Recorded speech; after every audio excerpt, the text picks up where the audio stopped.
Dr Samrani Nizar, enseignant et responsable du département génie énergétique à l'ULT. Comme vous le savez, l'énergie constitue traditionnellement un secteur important au sein de l'économie nationale et internationale. Ce secteur est particulièrement vaste et diversifié puisqu'il englobe les énergies fossiles, l'électricité, le nucléaire et les énergies renouvelables. Au sein même de chaque catégorie, les spécialisations sont nombreuses. Dans ce contexte, le génie énergétique a été créé. Le département génie énergétique à l'ULT propose une formation polyvalente et pluridisciplinaire dans le vaste domaine de l'énergie en abordant à la fois les thématiques fondamentales et appliquées. Nous visons principalement à apporter des compétences dans les domaines suivants: l'évolution des infrastructures énergétiques, c'est-à-dire réseaux électriques, bâtiments, avec prise en compte des énergies renouvelables. Le département génie énergétique à l'ULT propose une formation polyvalente et pluridisciplinaire dans le vaste domaine de l'énergie, en abordant à la fois les thématiques fondamentales et appliquées.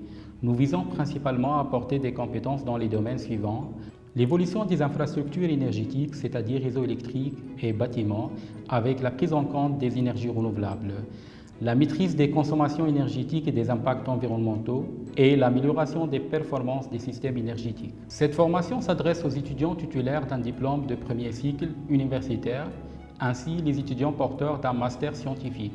La formation se déroule sur 3 ans.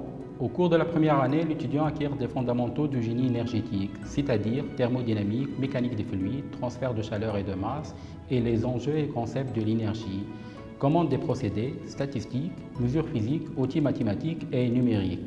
Progressivement, les bases sont mises en application au cours de la seconde année afin de permettre aux futurs ingénieurs de concevoir, dimensionner, optimiser et gérer des systèmes énergétiques dans les contextes complexes et variés, c'est-à-dire ville, industrie, transport et des installations de génie des procédés.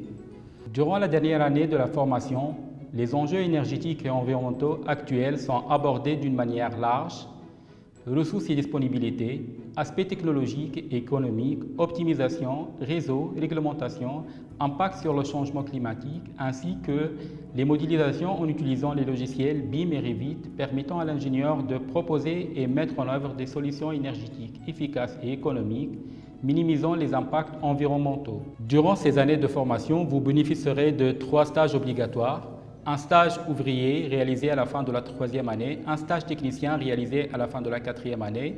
À la fin du cursus, c'est-à-dire en 5e année, un projet de fin d'études obligatoire clôturera la formation, permet aux étudiants de se préparer au métier d'ingénieur ou de chercher à travers la conduite soit d'un projet industriel au sein d'une entreprise locale ou à l'étranger, soit dans un bureau d'études. Pour vos stages, vous avez tout le réseau de nos partenaires industriels universitaires, nos partenaires en Europe et au Canada.